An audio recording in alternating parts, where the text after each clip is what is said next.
5 juin. Miséricorde insondable. Jésus a dit « Je ne mettrai point dehors celui qui vient à moi ». Jean chapitre 6, verset 37. Il est toujours dans sa volonté de sauver, pardonner, guérir, aider, baptiser, etc. Tous ceux que le Père lui a donnés, ceux qui viennent à lui. Seul, il connaît nos cœurs, et il veut nous révéler son amour. Il arrive souvent qu'après s'être examiné un peu, on se trouve indigne de la miséricorde de Dieu. On veut lui dire notre faiblesse, notre manque d'obéissance à sa voix, et l'on a tôt fait de le juger d'après la manière dont nous agissons nous-mêmes envers nos semblables qui nous auraient offensés. Parfois, il nous est difficile de pardonner, mais nous pouvons rendre grâce à Dieu puisqu'il n'est pas comme nous. S'il l'était, nous serions vite mis de côté, mais il dit qu'il ne nous mettra pas dehors.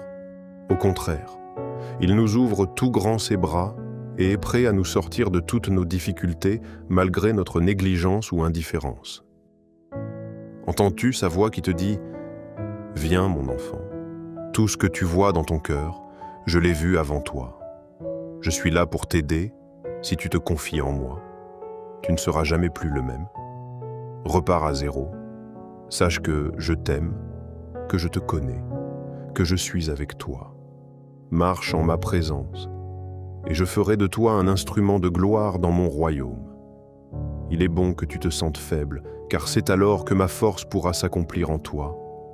Laisse-moi agir, et tu verras ce qu'avec moi tu peux faire. » Le Seigneur est rempli de compassion envers nous. Il sait de quoi nous sommes faits. Il voit notre désir de le servir. Il nous aidera à vaincre toutes les ruses du diable. Il nous a appelés à être des vainqueurs. Si nous avons faibli, reprenons courage, car l'ennemi de nos âmes voudrait nous éloigner de notre Maître et nous dire que jamais nous ne parviendrons à la mesure d'un réel enfant de Dieu. Ne croyons pas ces mensonges, croyons plutôt la parole de Dieu nous annonçant sa miséricorde. Levons nos regards vers celui qui nous a sauvés, qui est toujours là pour nous accueillir et nous employer à son service.